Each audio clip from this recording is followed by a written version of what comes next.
Going to somewhere in the African bush right now with Erik's presentation this morning, which is called The Unlock, How Bitcoin Makes Endless Energy Possible. So please welcome back to the stage, Erik Hersman. Do you want,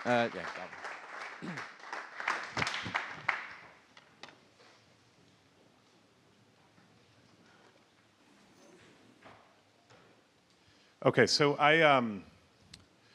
I grew up in South Sudan and then in Kenya later. But one of the interesting things about growing up in South Sudan was that we lived really far out in the bush. And you know, my parents had to build that little metal house that you see in the background. My sister and I, we had to, well, other people dug a well, but we would pump our water. And the interesting thing about this is that we just learned to live with, paraffin lamps and candles and just everyday mechanical means of getting energy.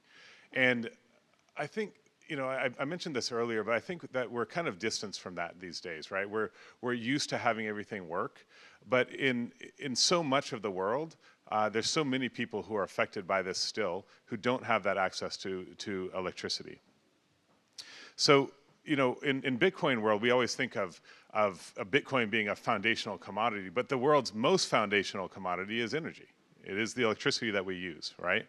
And about right now, one Bitcoin takes about, it's not quite showing up, but about 1,000 kilowatt hours of energy to make, okay? That's pretty significant.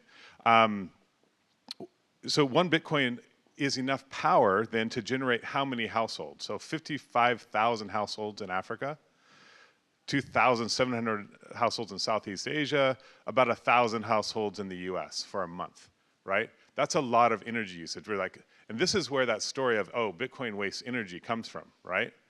But the truth is that Bitcoin, because of its high usage of energy, actually is a superpower for it. It helps unlock new forms and new spaces for electricity to happen. So the history of humanity, the progress that we've seen throughout the millennia is the progress of energy, right? So energy is this base layer for human progress, and we see it in places like irrigation, we see it in places like security, we see it in places like using a lamp, like an LED lamp versus a paraffin lamp for studying. These are all the different things that energy does that we sometimes forget is so basic for human progress in our world. Some of you have seen this graph before, but I like to bring it up because it really is important to understand. It's something that we often forget. It's that there's no such thing as a low energy rich country. You have to have energy if you want the wealth of a nation to increase. And to put a real number on it, the US uses 5.5 times more energy than all 1.2 billion people in Africa combined, right? So you can start seeing the scale difference that happens for those who have energy in the progress of their lives versus everybody else. So, there's 800 million people in the world who don't have access to electricity. 600 million of them are in Africa. I mentioned that earlier. So that's 3/4 of the world's population. The most damning evidence of things not working for electrification in Africa come from this study that was finished last year, right? So it was a 14-year longitudinal study in Africa about electrification.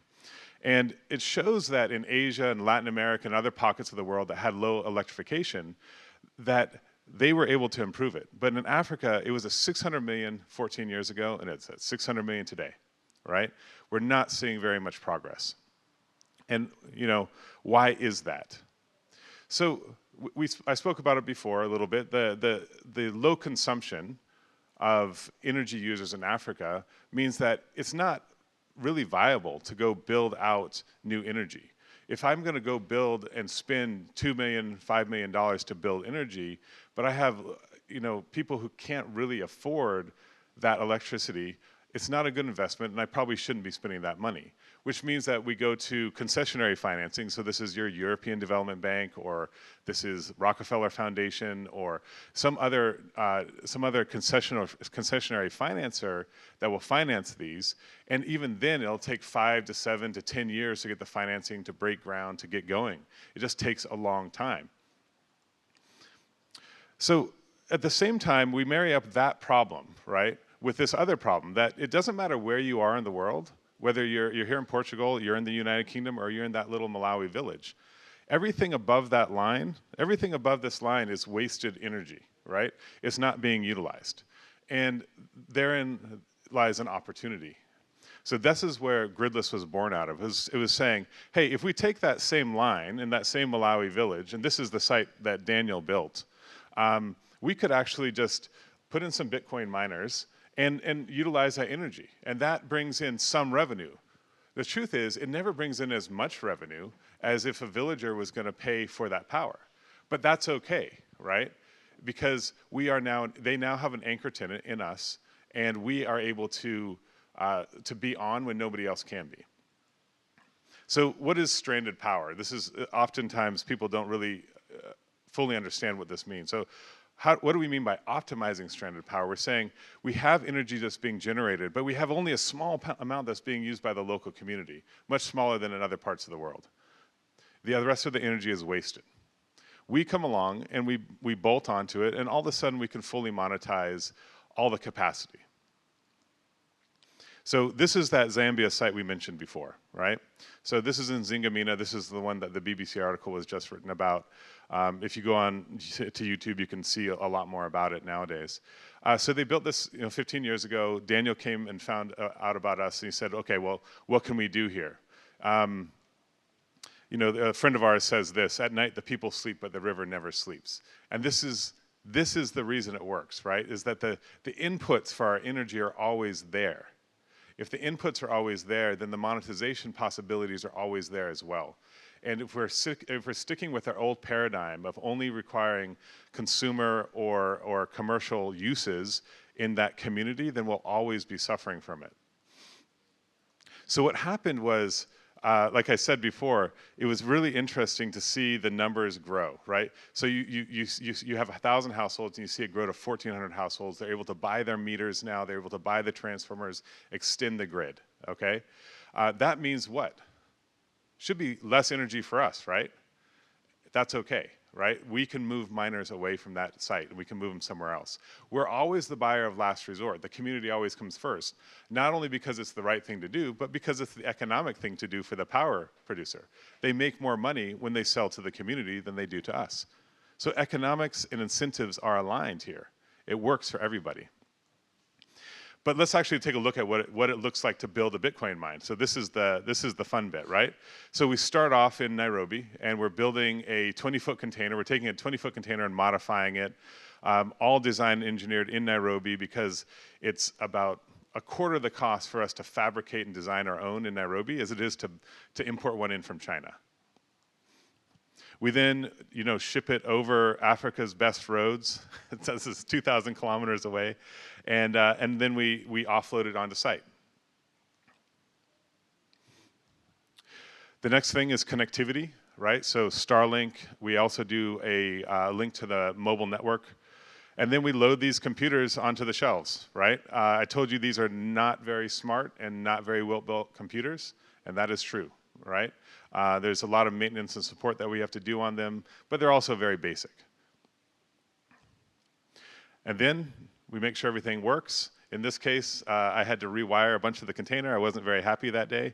And you see Daniel here with Philip, and they're making sure that everything's set up properly with the miners to start what we call hashing, which is just the compute cycles.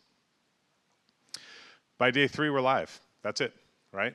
And in this case, what's really cool about this is we have a frequency sensor that's put on the generation, and we put another sensor on the forebay so we can check the water level.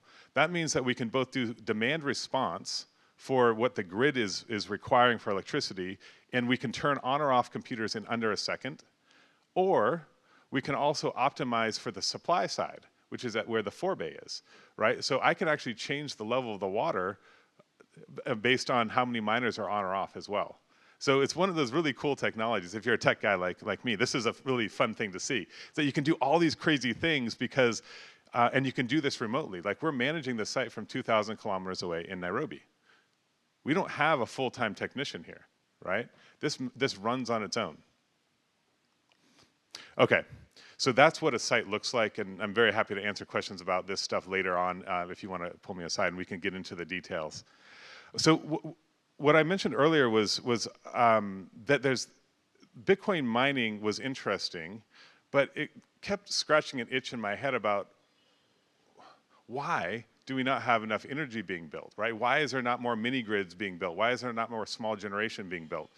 And I read about 17 papers and then wrote my own synopsis of it after this, which is like, it doesn't make sense because there's not enough, there's not enough demand.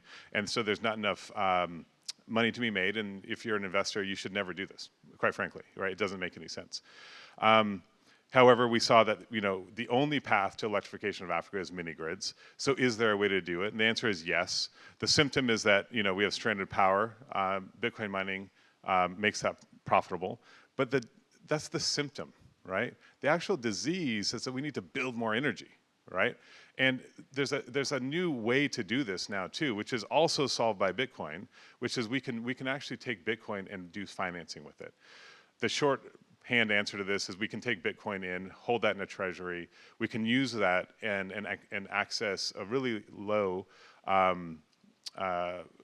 low rates for dollars to build and build and build. So the same financial technology that enables us to address the symptoms is a tool that eradicates the disease, which is really also very cool. So Bitcoin mining can finance energy, it can make it profitable, and this last bit, right, it can become the market maker for that whole community.